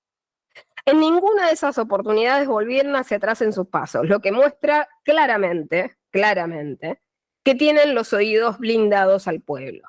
Es decir, no son permeables absolutamente a ningún tipo de crítica, a ningún tipo de corrección, a ningún tipo de capacidad reflexiva o retrospectiva. Está claro que son la autoridad de aplicación y la industria, y que esto es un proyecto a medida de sus deseos y de sus pareceres y de sus conveniencias. Y bueno, prosiguiendo finalmente con las cuestiones relativas a las obligaciones, claramente las obligaciones hay mucho, ¿no? Relativo, ¿no? A los responsables y encargados de tratamiento. La autoridad de aplicación tiene, ¿no? Unas facultades muy, muy ensanchadas. Y como se puede ver, y este es un reflejo bastante, bastante reiterativo, ¿no? En la norma, como van a poder verlo de la lectura de su articulado, es que todo aquello que intentó ser un negocio, le fracasó como negocio, no terminó incluido en el proyecto, ¿no? Y esto está claro, es como lo que sucedió con lo que les comentaba previamente en relación al derecho al olvido. Intentaron, ¿no? Año atrás con el derecho al olvido la idea de hacer un kiosco de ese tema, no le funcionó. Le rechazaron esa aplicación y bueno, claramente como no le funcionó, ¿sí? El olvido, olvidaron al olvido. Y así varias cuestiones, ¿no? Es decir, casualmente siempre no olvidan aquellas cosas que favorecen a los titulares de los datos, pero recuerden de manera muy, muy puntillista todo aquello que favorece a los grandes responsables de tratamiento de datos, y esto es para destacar, porque tampoco parece ser una autoridad de aplicación interesada en el responsable de tratamiento de porte medio o de porte chico, es decir, parece una autoridad de aplicación que lo que le interesa es allanarle el camino al gran responsable de tratamiento, pero no facilitar las cosas para alcanzar mejores niveles de cumplimiento de quienes tal vez son los que realizan, ¿no? Las tareas más pedestres y diarias del procesamiento de datos personales de los titulares de los datos en nuestra sociedad. Y por último, las cuestiones que quería agregarles en relación a las grandísimas novedades de este texto, porque alguien realmente después de todas estas publicaciones y vaivenes de proyecto que les comentaba, en septiembre, octubre, noviembre 2022 y febrero 2023, realmente nadie esperaba cambios de febrero 2023 a junio, ¿sí?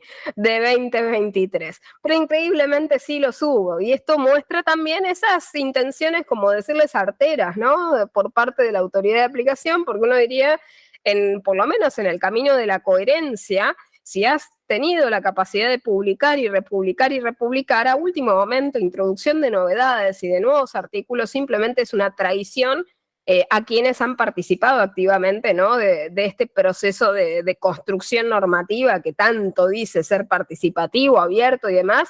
No debería tener novedades subrepticias, ¿no? En la publicación de un mensaje del Poder Ejecutivo. Pero sí, es decir, claramente en esto ya creo que hemos perdido, ¿no? la capacidad de sorprendernos, ¿no? Ya claramente está claro que no, que van a seguir haciendo desastres y cada desastre puede ser superador al anterior. Y en este sentido hemos tenido el cambio, ¿no? Relativo, ¿no? A las disposiciones en lo que respecta, ¿no? A las sanciones y a la entrada en vigor. Una observación que simplemente les hago a modo superficial, que esto sí ya estaba desde antes, que era el tema de los cambios de nombres, ¿no? Porque en la Argentina parece que teniendo un título adecuado, ¿no? Ya la autoridad de aplicación cumple con esa función, ¿no? Entonces, la Agencia de Acceso a la Información Pública pasa a ser justamente Agencia de Acceso a la Información Pública y Protección de los Datos Personales. Así que claramente debe funcionar de forma osmótica la protección de datos personales, que tan solo agregándola al título institucional deben cambiar las situaciones y las cosas y debe haber mayores niveles protectorios. Tan solo mencionando, ¿no? La protección de datos personales en el título de la aplicación, lo que nos provoca muchísima disonancia cognitiva, porque de vuelta, yo lo vengo diciendo hace rato, tener una autoridad de aplicación que tenga dos fines antagónicos con dos leyes que propugna principios que son claramente diversos, en primer lugar, nos ocasiona una disonancia cognitiva porque, como siempre les he dicho, el acceso a la información pública se apoya sobre el principio de transparencia informativa y la protección de datos personales sobre la privacidad, que es lo opuesto a la transparencia. Privacidad, de última, si queremos caracterizarlo, es opacidad. Y por otra parte, por esta ambición desmedida que le vemos a la autoridad de aplicación, que claramente tiene tintes políticos innegables, o sea que no ha podido disimular, por más que lo haya intentado disimular a la hora de asumir y de defender su candidatura.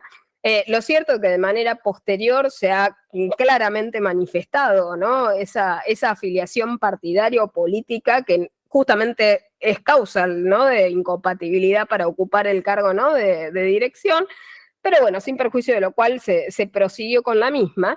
Pero dentro de estas cuestiones, lo que claramente demuestra, ¿no?, esta ambición desmedida es el ensanchamiento increíble, en el cual sí ahí ha tenido muchísima creatividad la autoridad de aplicación en relación a las funciones y las capacidades que va a tener. Va a tener realmente, ¿no?, como decirles, en materia de datos personales y de acceso a la información pública, la suma, ¿no?, de todos los poderes. Y esto, en definitiva, es el apocalipsis de la protección de datos personales, porque vamos a tener una autoridad de aplicación sin idoneidad profesional específica, sin competencia profesional específica, es decir, una autoridad de aplicación ignorante realmente en la temática, pero con amplísimas capacidades y con una ensanchadísima capacidad de actuación, cuasi restricta en materia de poder. Por lo tanto, vamos a tener una autoridad de aplicación que va a ser un reflejo de mitología pura, con múltiples cabezas, ¿no?, cual una hidra, que va a tener capacidad de pedirlo y hacerlo todo, y la realidad es que los titulares de los datos vamos a estar en un costadito, cada vez más apretados, intentando protegernos entre nosotros, con una norma absolutamente derrotada desde sus inicios, y a la cual claramente vamos a tener que reinterpretar e intentar apuntalar con otras normas protectorias que tenemos y con otros principios protectorios constitucionales que tenemos. Simplemente para cerrar con estos dos cambios que quería mencionarles, en relación a las sanciones administrativas y la entrada en vigor de la norma. En lo que respecta a las sanciones administrativas, vamos a tener una situación bastante curiosa y que, de vuelta, es una piedrita más para esa suma de poder que busca, ¿no?, de manera bastante sedienta la autoridad de aplicación, que es el hecho de que, sin perjuicio de que las sanciones administrativas y el monto de las multas se actualiza de manera general desde la entrada en vigor, ¿no?, del nuevo texto, en caso de ser aprobado, hay una cosa curiosa, que es que se introdujo en este último proyecto el artículo 79, por el cual se sustituye el artículo 31 de la 25.326. Recuerdo, el de sanciones administrativas de la 25.326. Por lo tanto, vamos a tener una situación de coexistencia de los montos nuevos de las multas, o sea, la adecuación de esas sanciones, con el texto viejo de la 25.326, hasta que efectivamente entre en vigor la nueva ley de protección de datos personales en caso de ser aprobada, en cuyo caso ahí empieza a entrar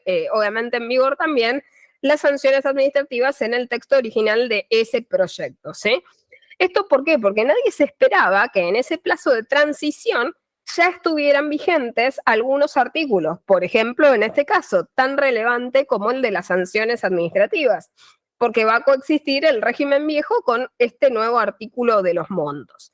Y finalmente, lo otro que también es interesante, porque realmente nos demuestra la falta de interés que tiene realmente en su vocación protectoria esta autoridad, en lo relativo a su vigencia, porque en relación a determinadas obligaciones, como ser la realización, por ejemplo, de los estudios de impacto, informe previo, los planes relativos a la protección de datos personales, ¿no?, que vas a tener que realizar como responsable de tratamiento, cosas que claramente para un gran responsable de tratamiento son un chiste y que para un mediano, pequeño o micro responsable de tratamiento van a ser cosas costosas, o por lo menos cosas que van a comprometerlos y que va a tardar.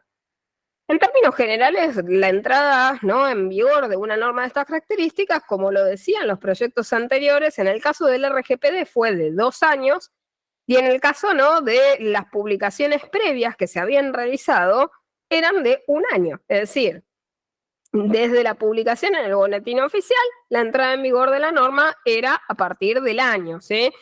Y en el caso de alguno de los textos anteriores, era la entrada en vigor era desde su publicación, pero a los responsables de tratamiento se les daba 1 año para adecuarse a estas nuevas previsiones. Bien, eso era razonable, porque 1 año es tiempo suficiente, como decir, desde la perspectiva de lo corporativo, para poder adecuarse. Ahora bien, el artículo 82 de vigencia de este proyecto ahora establece que la ley entraría en vigencia a los 180 días corridos desde la publicación en el boletín oficial. Lo que simplemente, para darles una foto desde la perspectiva de lo corporativo, puede ser una presión muy grande, sobre todo para aquellos que, teniendo en cuenta la situación económica que tenemos y teniendo en cuenta la capacidad adaptativa que tenemos, ¿no?, en relación a estos cambios regulatorios y con todas estas cuestiones, ¿no?, de cómo podemos adaptarnos o no a estos cambios, lo cierto es que 180 días realmente es muy reducido para aquellos que no tienen espalda para adaptarse, por más pequeños que sean los cambios. Así que bueno, simplemente cerrar diciendo lo siguiente. Creo que es muy necesario, esto me lo inspira una reflexión de un debate que surgió en redes sociales, en las que justamente, ¿no?, en relación a esta postura que yo les digo que es contemplativa, que me parece atroz en cuanto a la irresponsabilidad, ¿no?, de operadores que podríamos decir de este modelo multi-stakeholder o de múltiples actores interesados en las temáticas digitales. La irresponsabilidad que existe en estas posiciones contemplativas, ¿no?, en mirar este proyecto y decir, bueno, ahora esperemos a ver qué debaten, ¿no? Esperemos a ver qué decide, ¿no?, el Congreso.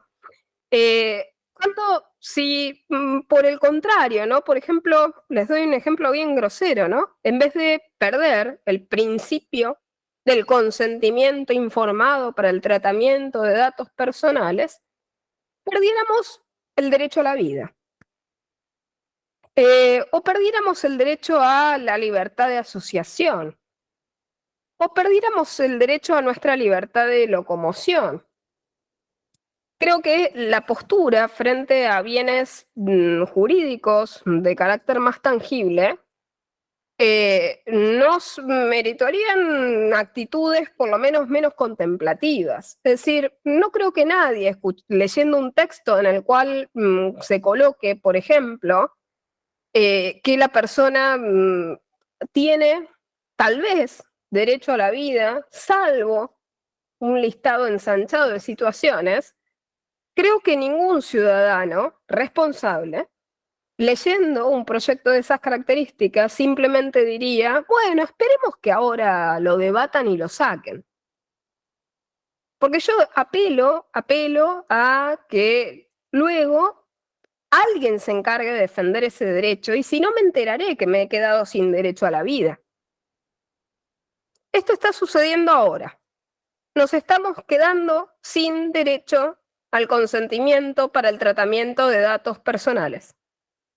Es nuestra responsabilidad, por lo menos nosotros que somos abogados, porque tuiteros, comentaristas, sociólogos, ¿no?, antropólogos, comunicadores sociales, políticos, politólogos, van a poder seguir hablando del tema, aún después de que ocurra, ¿sí? O sea, tranquilamente sale este proyecto y van a poder seguir haciendo papers al día siguiente y van a poder seguir charlando y debatiendo sobre el tema. Los que nos vamos a tener que poner botas y sumergir en el barro, vamos a tener que ser nosotros desde el día siguiente. Porque vamos a tener personas que van a perder derechos. Vamos a tener que discutir lo indiscutible. Porque vamos a tener un artículo 13 que nos va a decir que los abusos son lícitos. Y que vamos a tener que sacar desde lo más elevado de nuestra capacidad argumentativa la discusión y el debate sobre la constitucionalidad o no de ese artículo, sobre si podemos aplicar otro régimen, sobre si le decimos a nuestros defendidos, como le he dicho, justamente seguro debe estar escuchando a algunos de ellos, vayamos por la vía de la protección de los consumidores, que es más protectoria, en vez de la de datos. Que tengamos que hacer estrategia de esquivar estos agujeros negros de desprotección para lograr la pretensión del cliente.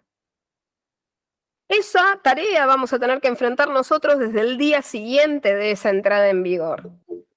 No va a ser simplemente la contemplación, el debate en redes sociales, el reunirnos en una mesa redonda y contemplar cómo se ha destruido un derecho, hacer cartas como han hecho en otras oportunidades, cartas abiertas en las cuales, qué sé yo, más de 30 ONGs le pedían a una empresa que dejara sin efecto los nuevos términos y condiciones. No, nosotros trabajamos en serio en este tema. Nosotros vamos a tener que litigar. Nosotros vamos a tener que hacer cartas documentos que van a ser desoídas. Vamos a tener que hacer cartas reclamos. Vamos a tener que hacer mediaciones. Vamos a tener que hacer conciliaciones. Vamos a tener que hacer juicios. Juicios que se van a extender innecesariamente. Juicios que se van a ordinarizar. Y que en definitiva, juicios que si tardando mucho pueden llegar a devenir en abstractos. Y pueden llegar a terminar justamente con la peor de las injusticias. De una persona que tal vez no accede a la justicia. Porque también tenemos la otra gran situación de los juicios que también son los que no se hacen, los que perecen antes de iniciarse. Del cliente que no puede seguir con la batalla. Del cliente que abandona la batalla a mitad de camino porque no puede sostenerla. Y de ver cómo de golpe quien era víctima pasa a ser revictimizada por su propio por su propio victimario en medio del camino. Y ahí estamos nosotros poniéndole el hombro y la espalda. Y nuestras manos redactando esas defensas y lo mismo argumentando oralmente. Para nosotros esto no es una labor expositiva. Para nosotros esto es sacrificio, para nosotros esto es derechos, voces que se acallan, es silenciamiento de los más vulnerables. Nosotros estamos en esa etapa de la cadena. Para nosotros una ley no es una obra literaria que analizamos de manera lejana. Para nosotros es la experiencia del día a día. Entonces, simplemente instar a la defensa de esto que nosotros estamos perdiendo, particularmente por cómo nosotros vamos a padecerlos. Y pedirles, por favor, si nos están escuchando, legisladores, que por favor actúen como el buffer de estas injusticias que pueden ocurrir. Son realmente el último eslabón de la cadena para detener este futuro y potencial abuso. Si nosotros perdemos este principio, realmente tenemos la batalla perdida de la protección de datos personales y vamos a tener que hacer mucho esfuerzo por volver a conquistar el terreno que hemos perdido, de derechos humanos que nos han costado muchísimos años construir, edificar y reconocer. ¿Todo por qué? Porque tenemos autoridades de aplicación con intereses políticos y económicos soberbios y porque tenemos una industria que arrolla todo a su paso sin ningún tipo de sensibilidad social. Cuando esa corrupción se une, es decir, cuando tenemos estos gigantes frente a los cuales no nos podemos realmente enfrentar realmente apelamos a nuestros legisladores para que sean la voz fiel que represente a nuestro pueblo. Y que por favor se pongan la cabeza. Estamos perdiendo un derecho de una talla inmensa. El consentimiento informado es hoy en día un principio general de nuestro derecho. No es algo menor, es un principio general de nuestro derecho moderno, que tiene que estar en todas y cada una de las disciplinas protectorias. La protección de datos personales no es diversa. Así que bueno, con eso les agradezco realmente inmensamente. Creo que este debate, esta convocatoria cae en un momento ideal, justamente ¿no? En relación a esta publicación y demás, por lo que bueno, les agradezco realmente muchísimo, muchísimo Sonia y al colegio público y a las actividades académicas del colegio como siempre y a todos los que nos han acompañado acompañado por aquí conectados en el día de la fecha. Bueno, doctora Faliero, bueno, para mí es un placer que siempre estés aquí. La verdad es que es un sabor amargo que nos interpela a todos los abogados y abogadas de esta pérdida que podemos tener posible del consentimiento informado. Pero yo me permito una autorreflexión en cuanto a la falta de poca convocatoria a veces que tenemos o que no somos escuchados en cuanto a materia de protección de datos. Y esto yo lo vivo a diario cuando a veces lo trabajo en algunas comisiones y es como que hay ya un eslogan de que se han perdido todos los derechos a la privacidad y que somos exagerados cuando hablamos de derecho a la protección. Yo lo he vivido en comisiones del propio colegio, donde creen que somos personas que hablamos de más en cuanto al tema del derecho a la privacidad. Y yo creo que también esto también nos interpela que no saben hasta dónde va el derecho a la privacidad, el derecho a la intimidad y qué abarca. Y esto también tiene que ver en materia de derecho del trabajo, que yo hablo. Recién ahora, en el último congreso que yo participé, la relatora de la Suprema Corte de Mendoza se atrevió a hablar de Big Data en el ámbito de la centralidad, de los derechos de los trabajadores, cuando no se les respeta, por ejemplo, que puedan acceder a su propia historia clínica, que una RT no se les dé. Entonces creo que es mucho más profundo que una ley, sino que también nos tiene que interpelar a nosotras y a nosotros para poder saber por qué no se le da tanta importancia al derecho de la privacidad y por qué grandes grupos económicos tienen este poder a través de leyes que actúan como lobistas, ¿no? Totalmente de acuerdo. Como vos decís, esa tarea del lobby es un lobby de la autoridad de aplicación y es un lobby obviamente institucional del sector empresarial, pero sobre todo es un lobby que silencia.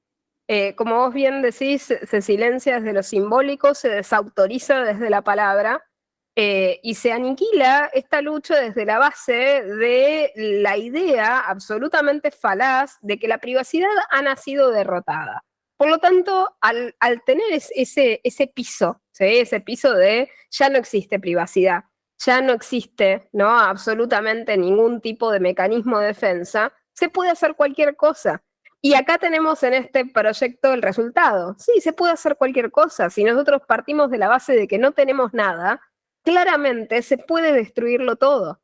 El problema que tenemos en nuestras manos es que tenemos que renacer como ave fénix, es decir, nos han intentado, como vos bien decías, es una destrucción muy artera, muy simbólica, muy fina, en la que se opera sobre el poder de la palabra, como bien decíamos, se trabaja sobre el corrosionar, ¿no?, la cuestión relativa al derecho, al trabajar sobre que no se puede hablar en un vocabulario jurídico complejo, porque claramente, ¿no?, uno al conocer derechos, al hablar de bienes jurídicos, no tiene que mencionarlos siquiera, porque son mala palabra. Es decir, si nosotros evangelizamos en estos temas, claramente, ¿qué estamos haciendo? Estamos culturizando. Y acá hay que hacer lo opuesto, hay que dejar de culturizar en derechos, hay que hacerle creer al ciudadano, al titular del dato, que no tiene derechos, que no tiene nada y que por ende, al no tener nada, lo que ellos le están dando es lo máximo que se les puede dar. Y claramente esto es un tema de educación. Y por eso no nos quieren, porque educamos jurídicamente, porque lo que nosotros decimos tiene un basamento legal, porque nuestras palabras no son aire teórico, porque no son retórica, porque claramente tienen basamento normativo. Los letrados, más allá de que hablemos nuestra doctrina, de lo que hablamos teórico, esa doctrina se basa en reflexiones sobre lo que dicen las normas, sobre lo que dicen las leyes. Y nuestra disciplina es muy parecida, como podríamos señalar, a la matemática. De hecho, desde antaño se dice, ¿no?, que dentro de las disciplinas sociales es la más parecida. Y nosotros vivimos de esas fórmulas. Entonces está claro que nuestras reglas de nuestro mundo no son arbitrarias. No son construcciones arbitrarias antojadizas de quienes las pronunciamos, ¿no? Así que bueno, está claro que la batalla desde lo cultural y desde lo simbólico es directamente disolver, ¿sí?, las ciencias jurídicas en ese sentido para desautorizar su palabra y quitarle la relevancia que tienen en relación al ejercicio de estos derechos, al control sobre el ejercicio de estos derechos y a las construcciones de los marcos legales para el establecimiento de los mismos, ¿no? Ahí Ana había dicho que ella decir que los trabajadores de su obsesión, especialmente con lo que viene el perfilado digital. Ana también es especialista como vos, Sonia, en materia laboral. Así que bueno, es muy interesante ver cómo justamente, ¿no?, nosotras que estamos reunidas en disciplinas protectorias tan profundas, vemos cómo los vulnerables se convierten en hipervulnerables y cada vez se profundiza, ¿no?, esa vulneración con mecanismos abusivos más velados, ¿no?, más profundos, más simbólicos y más complejos. Por lo tanto, bueno, nuestros mecanismos de defensa también se tienen que complejizar y esa es una batalla que debemos dar. Coincido, bueno, yo la sigo a Ana, porque me encanta lo que escribe también en temas de trabajo. Y un tema más que me parece importante, porque viste que últimamente tenemos a todos los políticos que hablan de la industria del juicio, pero con normas que sacan y las normas que están perfilando, es decir, nos obligan a nosotros a litigar. Totalmente, entonces van a seguir explotados los... Mira, es parte también de esta batalla cultural simbólica. Lo que nosotros hacemos es industria. Lo que nosotros hacemos es vano, es trivial, es ambicioso, es artero, ¿no? Y esto intenta demonizar la profesión, no es otra cosa. Denostar nuestro trabajo, y hablando de que nosotros hacemos industria del juicio, claramente nuestra industria no es la industria del juicio, puesto que nosotros no causamos los conflictos. Son ellos los que cada vez con normas más pobres y más desprotectoras que generan mayores niveles de litigiosidad. Por eso quise colocar, y lo colocamos en el título de la actividad de hoy, la litigiosidad que va a traer esto. Y no es culpa de nosotros lo que estamos haciendo no es hacer la industria del juicio, porque de última la industria del juicio la ocasiona quien incumple rutinariamente como hábito la norma, ocasionando la ordinarización de los procesos judiciales como mecanismo de acceso al derecho. Si hablamos de industria del juicio, ¿quién causa la industria de los amparos de salud para las prestaciones? La industria prestacional, las empresas de medicina prepaga, que el único mecanismo que tiene el paciente para acceder a la medicación es hacer un amparo de salud. Esos son los que causan la industria del juicio. Ahora, si la política nos terceriza a nosotros, que somos quienes trabajamos en el acceso a la justicia, nos terceriza la responsabilidad de la generación de esa mayor litigiosidad, que mire su propio ombligo. La mayor litigiosidad se genera teniendo cuerpos normativos que, por empezar, se incumplen porque no hay estímulo de parte de las autoridades de aplicación de hacer cumplir las leyes. Frente a autoridades de aplicación que no tienen idoneidad profesional específica, que no tienen responsabilidad, que no sancionan a quienes tienen que sancionar, claramente quienes son los poderosos de cada una de estas relaciones jurídicas y las relaciones contractuales no desean seguir las normas. Esas son las causas de esa industria del juicio. Esa es la causa de la industria del juicio. Y como tenemos ahora autoridades de aplicaciones más soberbias todavía, que sin idoneidad específica modifican normas elementales, retrayendo principios generales de nuestro derecho moderno. Eso ocasiona una mayor litigiosidad. Eso ocasiona una industria del juicio. Donde antes había un principio, ahora vamos a tener que hacer un juicio para hacer valer un derecho. Así que antes de tocarnos a nosotros como mala palabra y generar esta idea de culpabilidad de la abogacía como parte, ¿no?, de la generación de una industria que no es nuestra, que no nos pertenece y que en todo caso nosotros también somos víctimas de la misma. Porque pensemos cómo sufrimos nosotros los letrados cuando tenemos amparos que se ordinarizan. Amparos que antes tardaban apenas un año y que hoy en día tardan de 3 a 5 años. ¿De qué industria del juicio hablan que nosotros generamos? Como si a un letrado le gustara tener un proceso 8 años, 10 años, tener un cliente que no, desahuciado, que no logra acceder a las prestaciones que tiene que acceder. o que no logra ver garantido su derecho. ¿De qué industria creen que nosotros somos víctimas exactamente de lo mismo que son víctimas quienes realizan esas acciones? De los actores, de las personas a las que representamos. Somos otras víctimas más de esa misma cadena.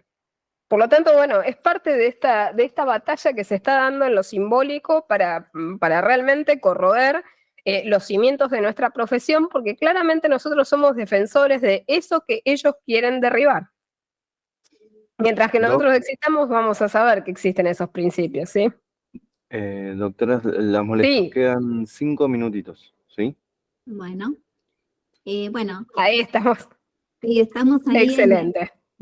con el horario. Bueno, doctora, yo digo yo, pero la doctora Faliero, la verdad que gracias enorme, porque realmente es un placer escucharte siempre en estas temáticas. Sos una de las profesionales que más sabe sobre la temática y realmente yo lamento que no te hayan podido escuchar en el Congreso.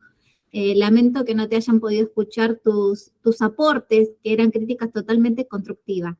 Pero bueno, esperemos que desde acá muchos abogados y abogadas te hayan escuchado y bueno, nos vamos a ir preparando para esta nueva batalla.